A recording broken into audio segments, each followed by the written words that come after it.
जय माता, जय माता, जय माता। देखिए भाई लोग, वो भगतवा माता की चौकी के ही जमीन पर बैठ के मांस मदिरा के सेवन कइले बा। पूरा के पूरा स्थान अशुद्ध कर देले बा। अब हमरा विचार से ये अशुद्ध स्थान माता के चौकी बिठावे के लायक नहीं खे। ठाकुर साहब बात तो सही कहता नहीं, बाकी माता की चौकी रखल कहाँ जाओ? अरे हमरा जमीन पर बैठी, हमरा जमीन पर। ये मंदिर के पीछे जौन हमार जगह बा, माता के चौकी आज से वहां बैठी। और ओकर एवज में ये अशुद्ध जगह हम ले लेता नहीं। अब क्या करी, माता खातिर इतना तो करे के पड़ी ना। वाह ठाकुर साहब वाह, मान गई नहीं। माई के सच्चा भक्त भगतवा ना, रउआ बानी रउआ। बोला जय माता दी। जय। देखिए भाई लोग, एक बार फिर सोच ली, माता की चौकी ले जावे में कौनो एतराज तो नहीं खे? बिल्कुल।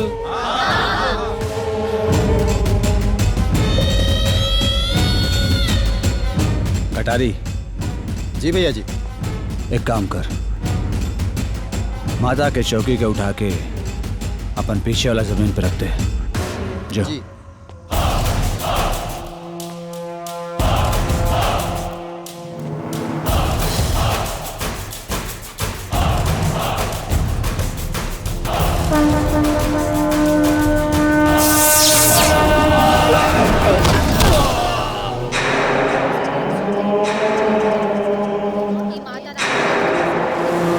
कटारी तो कितना बार कहली कि गांजा मत पियल कर, हैं? खून पे कमर जीवा मस्त सारे। जी भैया जाओ।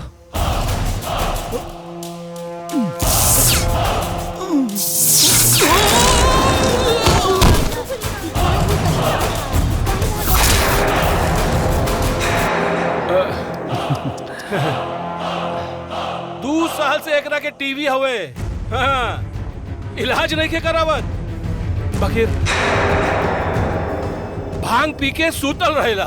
हाँ, अब विक्रम जी भैया, हाँ? तो हम लोग ससुर कोनो काम का नहीं खजा।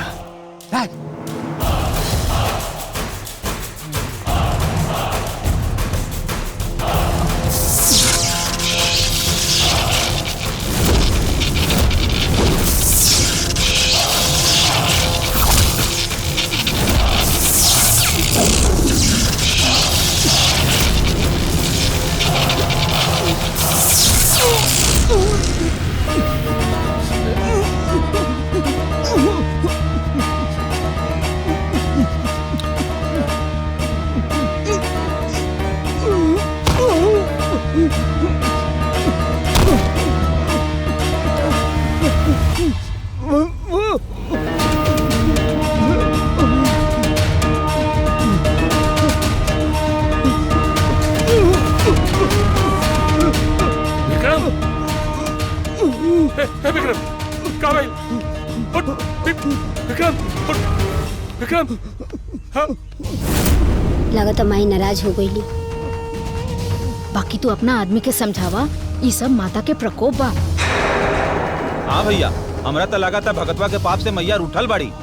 माता केकर पाप से रूठल बिया, इतना समय ही बताई। लेकिन तू लोग के अभी समझ में नहीं आई, और जब समझ में आई ना, तब बहुत देर हो चुकल हूँ।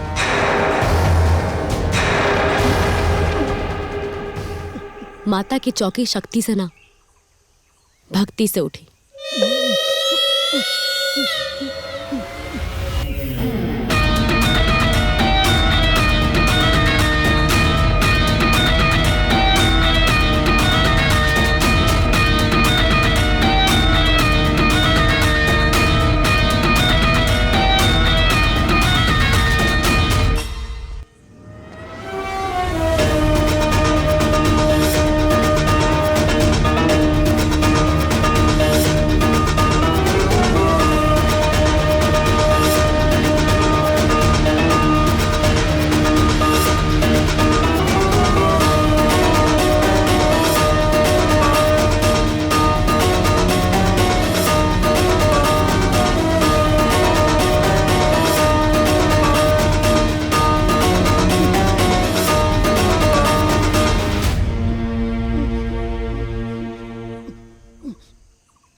माई, हमार बाबूजी बड़ा प्रेम और श्रद्धा से तहरा के एक जगह पे स्थापित कर ले रहे। आज उनकर बेटी तहरा सामने विनती करतिया, इ पापियन के बीच मत रहा माई, हमरे साथ चला। माई, हमार घर के द्वार बहुत छोटा बा, लेकिन हमार मन के द्वार बहुत बड़ा बा माई, बहुत बड़ा। हम तहरा से वचन देतानी कि तहार पूजा पाठ मान सम्मान में कबो कोनो कमी ना आवे देम। चला माई, चला एजा से।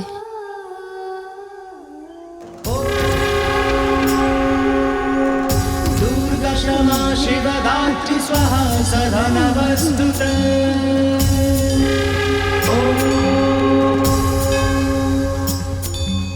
या देवी सर्वभूतेषु शक्तिरूपेण संस्थिता। या देवी सर्वभूतेषु शक्तिरूपेण संस्थिता। नमस्तस्यै नमस्तस्यै नमस्तस्यै नमो नमः। नमस्तस्यै नमस्तस्यै नमस्तस्यै नमो नमः। या देवी सर्वभूतेषु शक्तिरूपेण संस्थिता। या देवी सर्वभूतेषु शक्तिरूपेण संस्थिता। नमस्तस्यै नमस्तस्यै नमस्तस्यै नमो नमः।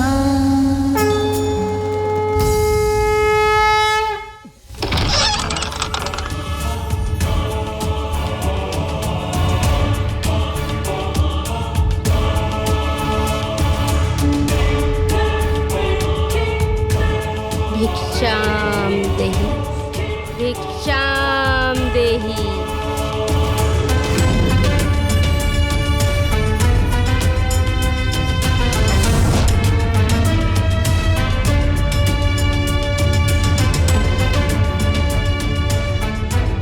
प्रणाम माई। आशीर्वाद। तू भगत जी की बेटी हो ना? हाँ। और तू उनकर पत्नी? जी माई, बाकी रउआ हमने के कैसे जाने नी? सब बतावतानी। आई माई।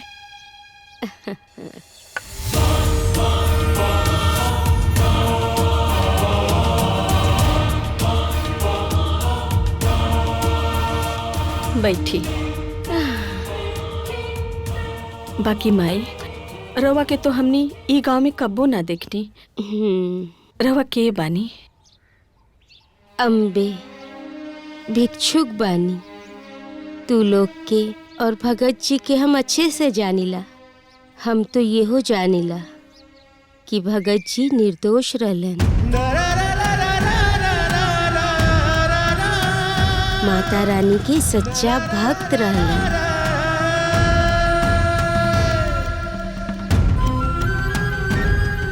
ब्रह्मजी ठाकुर उ मंदिर के जमीन के चलते ओकर हत्या कर देलस।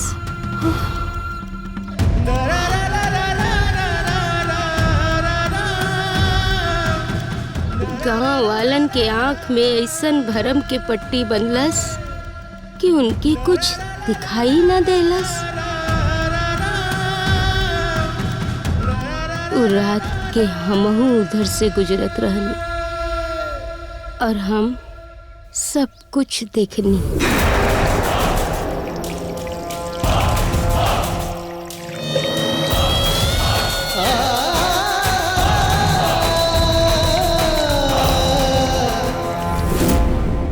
हमारी बूढ़ी आंख सब कुछ देखलस।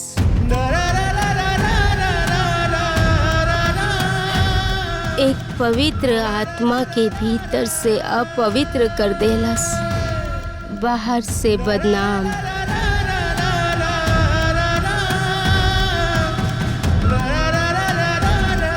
बेटी उ रात के जौन गांव वालन के हाथ पैर चलत रहे ना, उनकर ना ठाकुर के चलत रहे।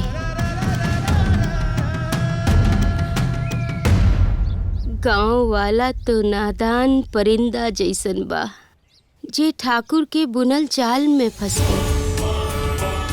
असली दोषी तो ठाकुर हा, ब्रह्मजीत। माई, हम लोग के पास कोनो गवाह न रहे, यही से हम लोग शांत बैठल रहे। लेकिन अब हम चुप न बैठब। अपन बाबूजी के हत्या के बदला जरूर ले बाब। हम अदालत जाए, केस लड़ब। माई, तू हमनी के खातिर गवाही देबू ना? हम गवाही देव बेटा, बस तू धर्म और न्याय के मार्ग पर चला।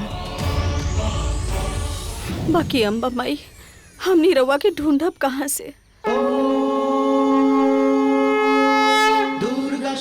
ढूंढे की जरूरत ना पड़ी। माता रानी के याद करिहा, अम्बे आ जाएगी।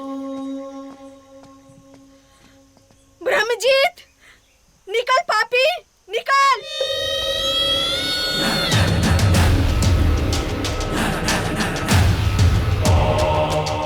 का रे भक्तनिया, हाँ? ठाकुर साहब से सीधे ब्रह्मजीत पापी? अभी चिल्लाइल बंद कर, ना तो जबान कटवा दे। तू का जबान कटवाई बे? जबान तो तहार मुंह से बाहर आई जब फांसी के फंदा पे तहार गर्दन लटकी। तू पाप ना, महापाप कैले बाड़े, महापाप।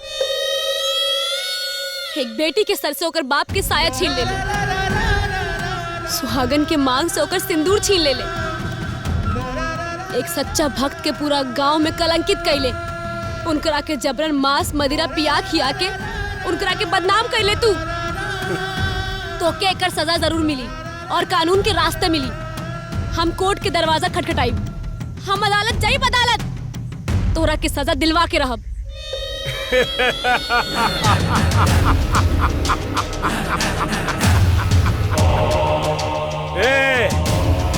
कोर्ट सबूत मांगेला, सबूत। सबूत हवे तोरा लगे? सबूत ना पेड़ के बीज जैसन होला, कितना भी नीचे दबा ले, एक ना एक दिन बाहर जरूर आवेला। और हमरे पास ना सबूत भी बा और गवाह भी, लेकिन हम एजा ना दिखाए, कोर्ट में पेश करब। चल मैं।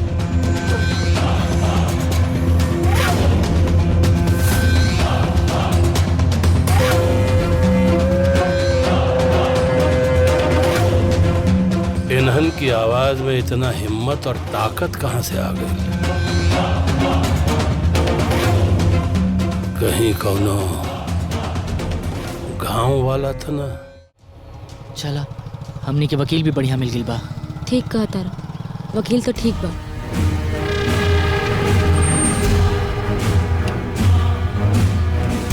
चल केस के पेपर दे। सुन रे ठाकुर के दीमक, तोरा सही पेपर ना चटाई। अगर वाकई इतना हिम्मत बा तो धमकावत का पड़े, आके छीन।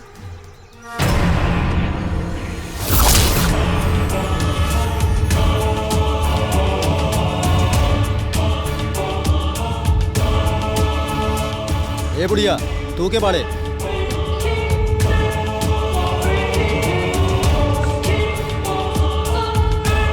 हम उहे बुढ़िया बानी जेकरा के तू लोग ढूंढा तारा। उ ठाकुर के केस में गवाही हम ही दे। खुद लाठी के सहारे खड़ी बारे बुढ़िया और इन्हन के सहारा बनी। भगतवा के परिवार के रक्षा करी और ठाकुर साहब के खिलाफ गवाही देई। ए बुढ़िया सुन, वैसे भी तोरा के यमराज लेवे के चल चुकल हुई हैं। काहे ठाकुर साहब के हाथ से मुअल चाहतारी? आओ आओ, आके अपन ताकत बताओ। हमहू तो देखी कि यमराज केकरा के लेके जाए। आओ।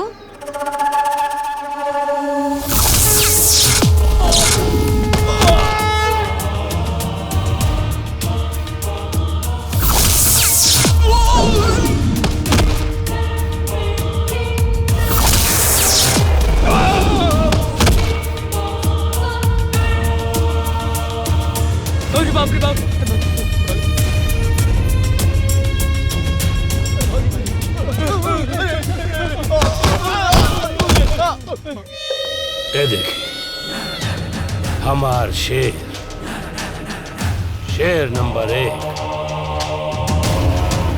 शेर नंबर 2, शेर नंबर 3 और शेर नंबर 4।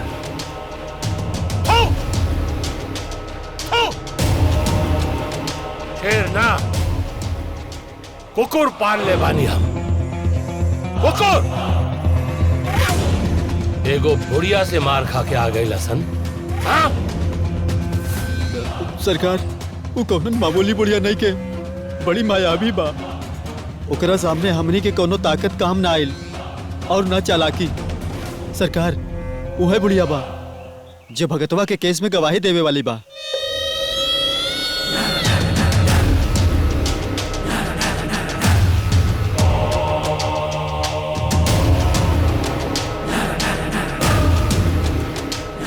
अब समझ में आइल बात की, ई सारा खेल वो बुढ़िया खिलावतिया,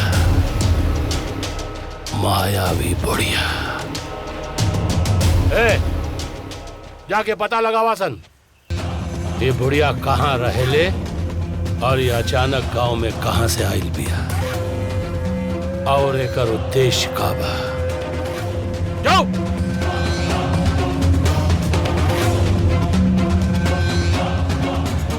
मायावी बुढ़िया। ई बेटा तोरे छोटके जेठान खातिर हाँ, और ई बड़की जेठान खातिर सब साड़ी वाड़ी सब धैल भाई में। हाँ, हाँ, ई बाबू साहब खातिर तारे ससुर जी, उनके खातिर बढ़िया कुर्ता धोती है। हाँ? साल भी लेवे करे, वो भुला गए नहीं, साल भी लिया।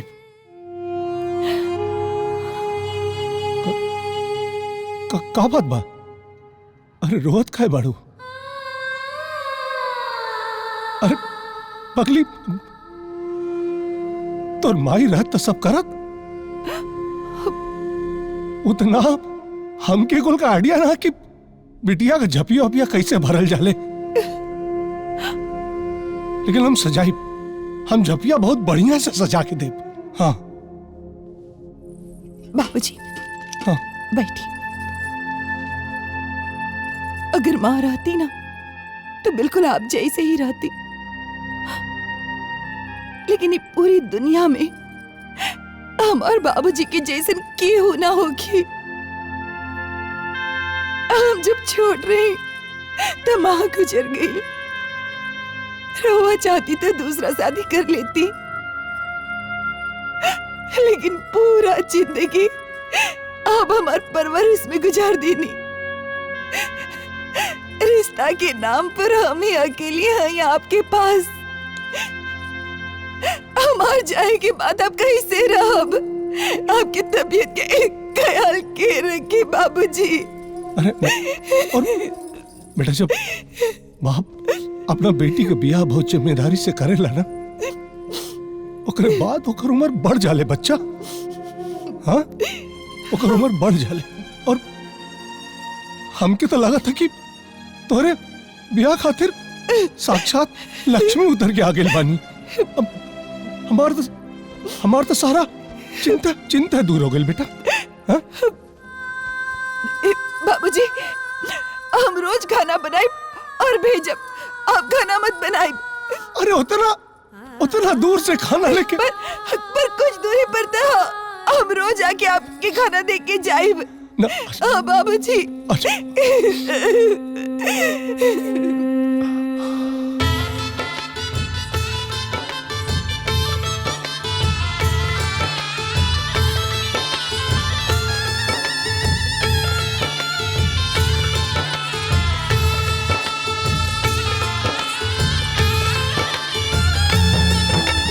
मंगलम भगवान विष्णु मंगलम गरुड़ध्वज मंगलम पुंडरीकाक्ष मंगलम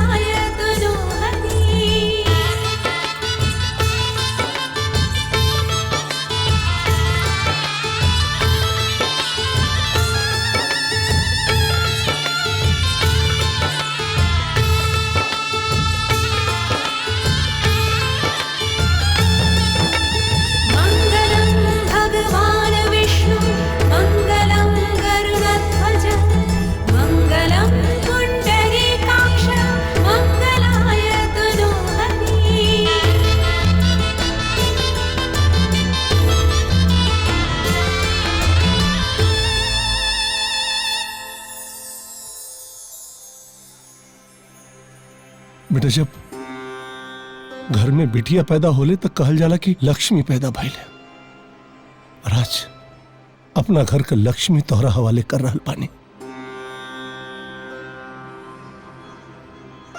बाबू साहब पैदा होते ही एक मतारी दुनिया से चल बसल। माँ बाप दोनों को प्यार दुलार संस्कार देने, कोनो गलती हो जाए तो बेटिया के माफ कर दे। प्रणाम।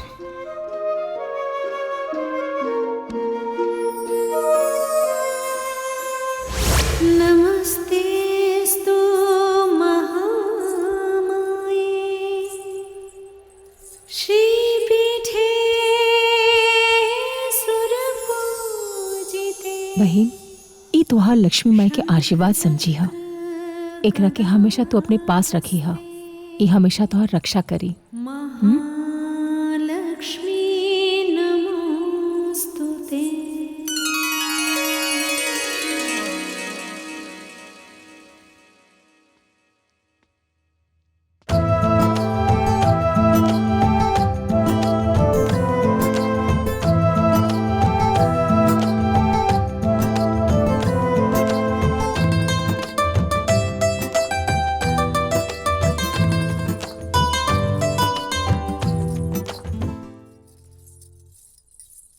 महारानी के देख काम तो ऐसे करतारी जैसे हमनी पे एहसान करतारी। हाँ, बिना दहेज देहले लहले आइल बिया और उड़द कितना बिया घर में। सही कहा तारू दीदी, ई घर के ना अपन बाप के राज समझ ले बिया। हम सब सुन रहल बानी। का ई सब बात हो रहल बा? एक बात याद रखा, एक घर में ये सब बात हम सुनल नहीं की चाहत। सुकन्या, तू हमार बहू ना बेटी हो, इस सब के बात पर ध्यान मत दिया। अरे मुंह लटका के काहे खड़ा बाड़ू? जा यहाँ से और कान खोल के सुन ला। आज जौन कुछ बोले के रहे बोल ले लो। आज के बाद दोबारा हम ये बात सुनल नहीं की चाहत। जी बाबा। जा।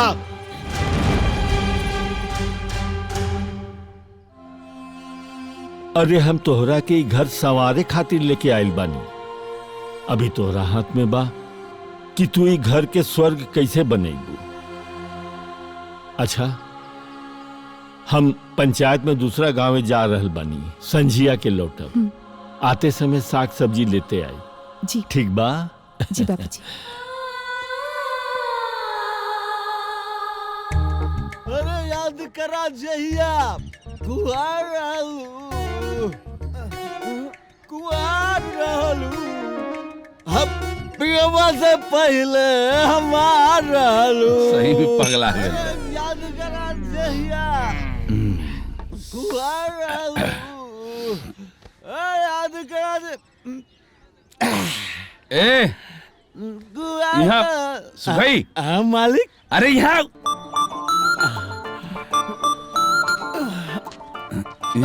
मालिक। चल नाच। दो पैसा दे। नाच। याद करा। संभाल, अबे संभाल के आराम से ले पैसा पकड़। चल जो। ठीक बा मालिक। चल मालिक। अहो बाजार के तरफ ले ला गाड़ी।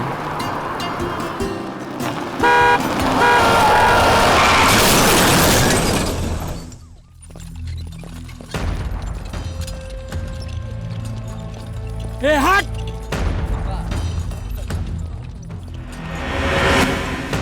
आप लोग बाहर रहिए। सिस्टर तुम ऑपरेशन की तैयारी करो, जल्दी करो। यस सर।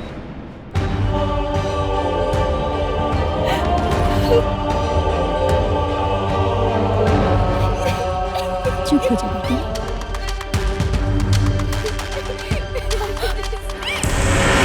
लक्ष्मी माँ, हमारे बाबूजी के बचा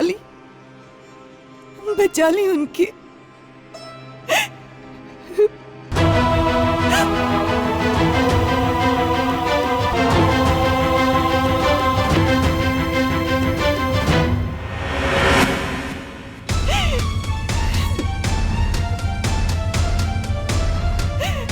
रक्षा करिए, हम हमार बाबूजी की रक्षा करी।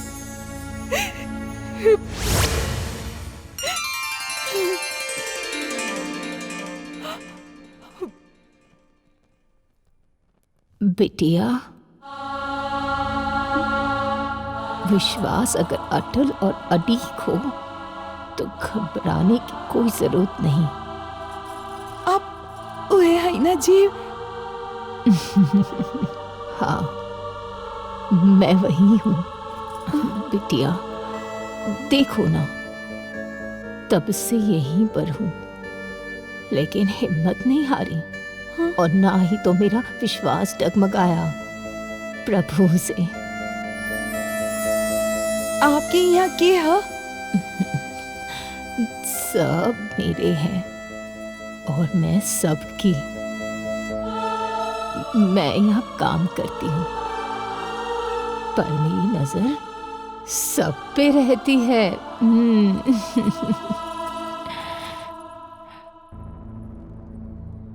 याद रखो उनको जिन पे तुम्हारा अटूट विश्वास है।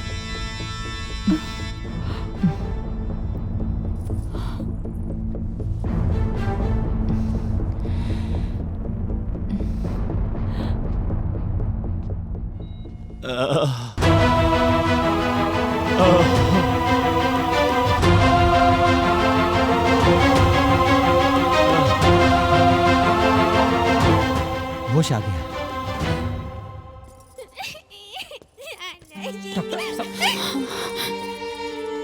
आप लोग परेशान मत होइए, ठाकुर साहब खतरे से बाहर हैं। उनके पैर की हड्डी टूट गई थी जिसमें हमने रॉड डाल दिया। उन्हें चलने में थोड़ा समय लगेगा, लेकिन आप लोग अगर उनकी अच्छे से देखभाल करेंगे, उनकी परवाह करेंगे, उनका ध्यान रखेंगे तो जल्दी वो ठीक से चल पाएंगे। जी।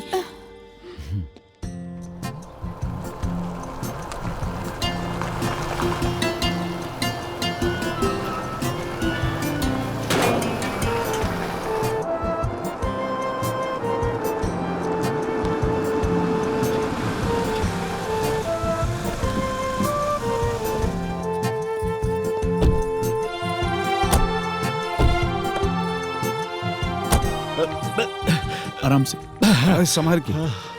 हाँ छोड़ चलिए। हाँ पैर के हाथ लगेंगे। हाँ चलिए चलिए।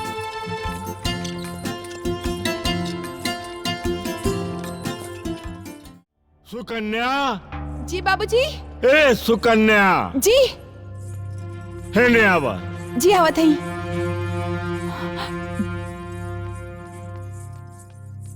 जी बाबूजी। इस समर कहाँ बन? पता ना बाबूजी, वहाँ की दोपहर से ही गायब बानी। कहत रहनी के वो दोस्त के पास जाए के है। सत्यानाश, तीनों घर से बाहर। आज जरूर कुछ नया देखे सुने के मिली। वेटर आया सर। बिल ले आओ। जी सर। सर ये रहा आपका बिल।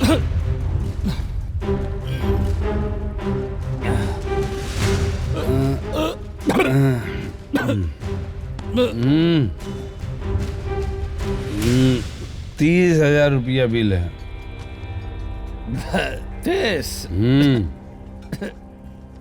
बाबूजी के पैसा बुढ़ा दा। ए भैया 73,000 रहा, उनमें से बाकी खर्च हो गई। अब अगर यह खर्च हो जाए ना, अपने के बाबूजी हुक्का पानी बंद करके घरे से निकाल देंगे। का कहल जाए फिर? का कहल जाए फिर?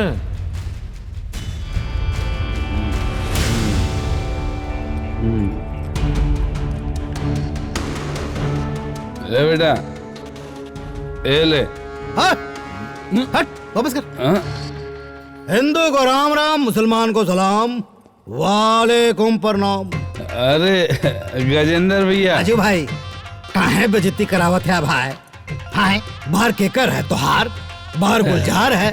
अरे ये बतावा, इतना दारू पियला, शराब पिया, चखना खाया, चिकन मटन जवन मन कहे तवन खा, पैसा भाई तब करे बदले में का करबा? घड़ी गिरवी रखत है भाई। मतलब बेइज्जती मत करा। अरे हिसाब किताब लिखवा दा, पैसा रुपया कहाँ भागल जात बा। अरे गजेंद्र भाई, आज न तब बिहान हिसाब हो जाई। ए बेटा जी सर। लिख ले। ओके सर।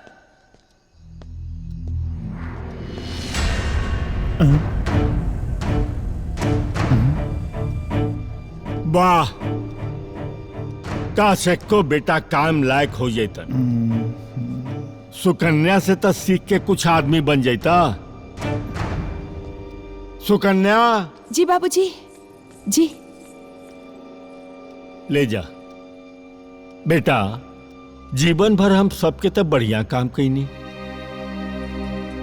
बाकी हमरे में कुछ खोट रहे जे तोहनी के परवरिश हम ढंग से ना कर पौनी। बाबूजी भरोसा रखी, लक्ष्मी माता सब कुछ ठीक कर दी है। अरे का भरोसा रखी बेटी। ले जा भीतर ले जा, ले जा। सॉरी बाबूजी।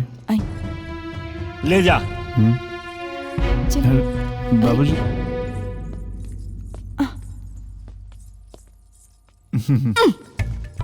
काजी हमकी तो मालूम न रहे कि आप भी शराब पिए नहीं। जाइए, हम आपसे बात ही ना करब। सॉरी।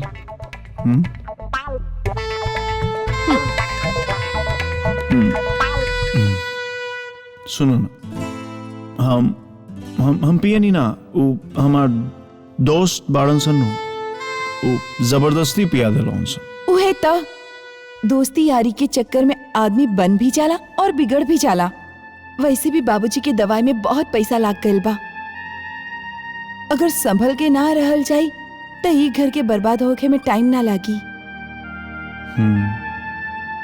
हम समझता नहीं। अब हमसे ना हुई।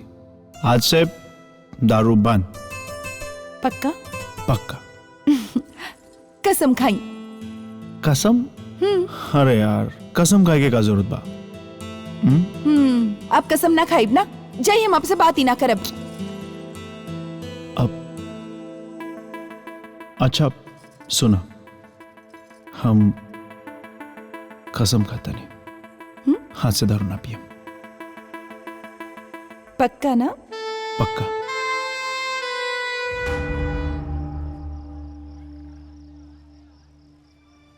का बात है, तू लोग एजा काहे आइल बड़ा जा? मालिक ये सब जिद करत रहा है लोग, यही से हमरा एजा आवे के पड़ल है। ये सब लोग चाहता कि पैसा मिल जाता, ये लोग अपन जाके कहीं काम धंधा शुरू करत लोग। बाकी वैसा हूँ तो भट्ठा बंद होके वाला बा मालिक।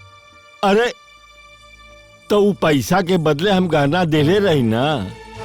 वो तो सब ठीक बा मालिक, बाकी मालिकार लोग रोज रोज जाके सब वो पैसा लेके चली आवेला लोग। ऐसे में पैसा भी ना बचेला और ना ही काम हो पावेला। सब कुछ गड़बड़ हो गइल बा मालिक, ऐसे काम ना हो पाई। हमरा के लागत कि हमहू ना कर पाई। बाकी ये लोग के पैसा ना मिलने की वजह से ये लोग अपन हाथ बिल्कुल खड़ा कर देले लोग बा। खुदे पूछ ली, ई तीजू बम्बई जाए के कहा था, ई पल्लेदारी करे के जाए के कहा था, ई तैयार हुए कोयलरी जाए के, और हे ई तो परसों से भागत हुए मालिक। ई खुदे कहा था कि हम ना रहा अब। केहू कहीं ना जाई। हाँ, केहू कहीं ना जाई। हमके 1 हफ्ता के टाइम दे दी। बाकी बेटी तू करबू का? बाबूजी, समय आए पे सब पता चल जाई।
Waiter,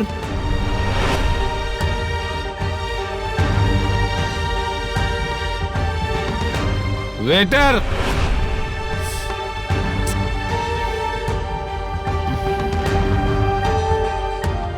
waiter, waiter, waiter, waiter.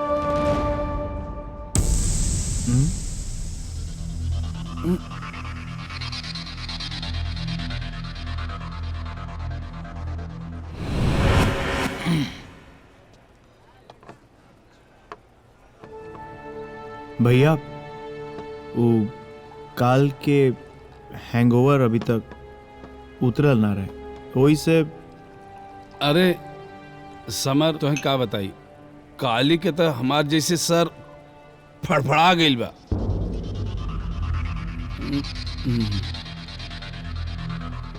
ए भैया, काली के उतारे बदे आधा उतारा मंगा ली। अरे यार तू लोगन के सर फटा जाता, हमार तो लागत था कि पिथरा जाई। अरे आधा से का होई, एक काम करा खंभा मांगा। ए वेटर, वेटर, हो दिन में 100 ग्राम और रात के 50 ग्राम वालेकुम प्रणाम। अरे गजेंद्र भैया तू। हे भाई, हमके ई लागत हो कि तुहन लोगन के ना मजा ना आवत हो। हाँ मजा तो ना है। तुहन लोगन खातिर भाई ना मजा लेवे खातिर हमारे पास एगो खतरनाक जगह बा, भाई जी का कोठा। हाँ? कोठा? भैया अरे कुछ करा ना, पैसा नहीं बैठे। समर तू जा, अलमारी से पैसा लेके आओ, ना तो इज्जत चली जाए, और इज्जत चल जाए ना तो दोबारा ना मिले, और पैसा तो फिर कमा लिहल जाए। जा जा जल्दी लेके आओ, जल्दी।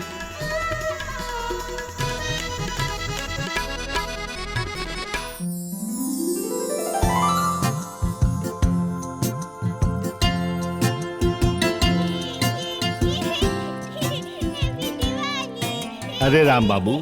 जी मालिक। आज दिवाली है। हाँ। मधुरी भट्ठा से सबके बुला के या गांव वालन के बुला के भोजन कराओ। जी मालिक। जल्दी जा।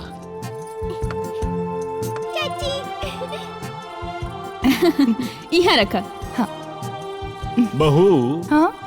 अरे बबुनी के नहीं की देखत? बबुनी के सुता देले बानी। ओ अच्छा। और समर, राजू, बसंत ये लोग कहाँ बड़े? पूजा आधी रात के हुई? पता ना कहाँ बड़े, कुछ समझे में नहीं खे आवत। अरे देवर जी आ गई नी। अरे अच्छा भाई आप आ गई नी, पूजा शुरू होके वाला बा। और भाई चुप। कहा जी, कम से कम लक्ष्मी पूजा के दिन आप लोग मान गए हो कि। बाबूजी तिजोरी की चाबी दी। तिजोरी के चाबी? इतना रात में? हाँ? काम बा, पैसे चाहिए। अरे सब तिजोरी के पैसा तो पूजा पर चढ़ल बा। हटा।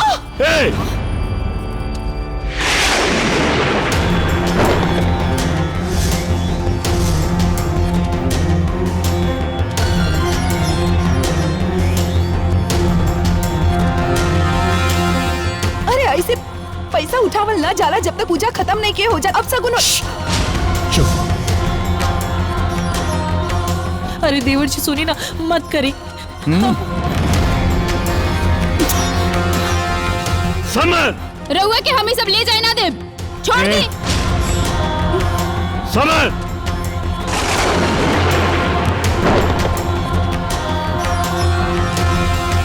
अरे पूजा तो हो जाए देता। ई क्या कर रहा बड़ा? अरे बिजनेस का काल भी हो जाई, पूजा काल भी हो सकेला। डील आज होई तो आज होई। आप ये पैसा लेके नहीं जा सकते। समर, समर।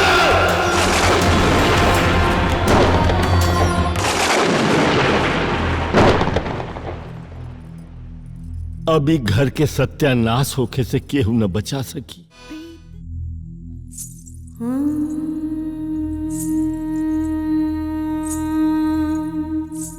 नमस्तेस्तु महामाये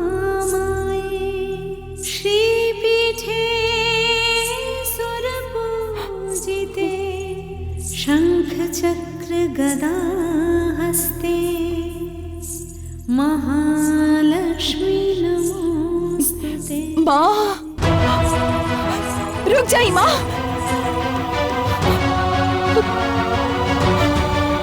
माँ, माँ, कहाँ जात बाड़ू? जिस घर में मेरा अपमान हो रहा हो उस घर में मैं एक क्षण भी नहीं रुक सकती। देवी माँ, कहाँ जात बाड़ू घर से बाहर? तुम्हारे घर के पुरुष मेरा अपमान कर रहे हैं। मैं यहाँ एक पल भी नहीं रुक सकती। कैसन अपमान? के कैले आपके अपमान माता? देखना चाहती है? ये देख।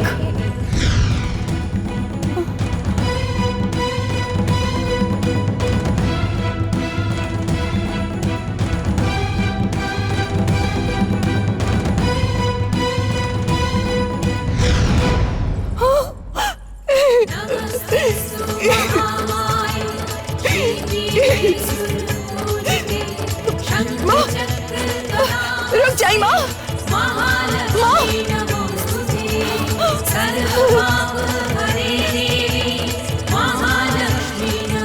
माँ, रुक जाइए। माँ, हमके मालूम बा आप बहुत नाराज है, बहुत नाराज। लेकिन आप ही घर से रूठ के ना जाइए। आप जाइए, लेकिन हमरा के आपके श्रृंगार कर लेवे दी, फिर आप जाइए। ठीक है, मैं तेरी आखिरी इच्छा भी पूरी करती हूँ। माँ, हम आपके श्रृंगार के सामान अंदर से लेके आवत आनी। लेकिन ध्यान रहे, शीघ्र आना, क्योंकि अब मैं यहाँ नहीं रुक सकती। जैसन आपकी इच्छा माँ।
अरे मालकिन कहने जाता रही?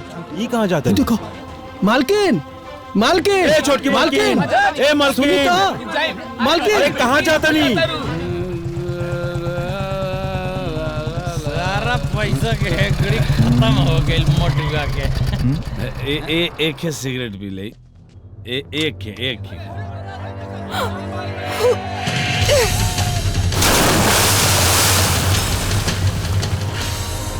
भैया, हुआ भीड़ का है लागल बाटे? चलो तो देखल जाओ। चला। अरे पुलवा पर से कूद गई है। अरे रामू काका, हाँ यहाँ क्या करते हैं? छोटे मालिक, कहाँ भाई? चोटकी मालकिन पुलवा पर से कूद गई। हाँ, अब ये कूद रही है।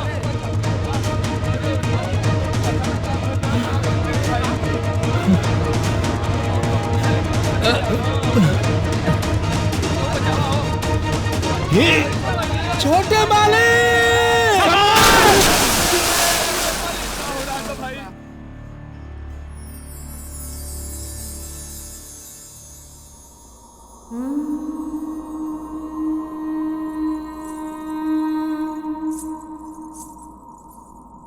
नमस्तेस्तु महामाये श्रीपीठे सुरपूजिते शंख चक्र गदा हस्ते महालक्ष्मी नमोस्तुते महालक्ष्मी नमोस्तुते।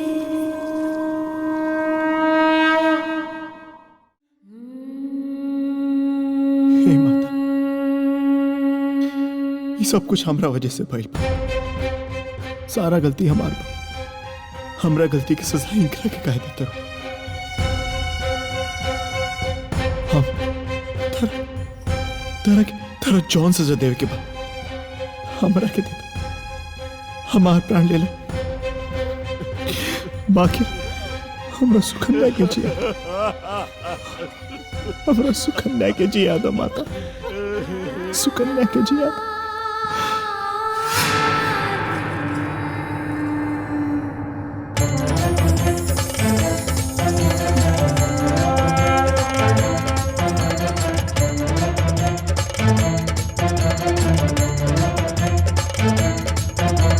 नमस्तेस्तु महामाये श्रीपीठे सुरपूजिते शंख चक्र गदा हस्ते महालक्ष्मी नमोस्तुते। नमस्ते गरुडारूढे भोलासुरभयङ्करी सर्वपापहरे देवी महालक्ष्मी नमोस्तुते।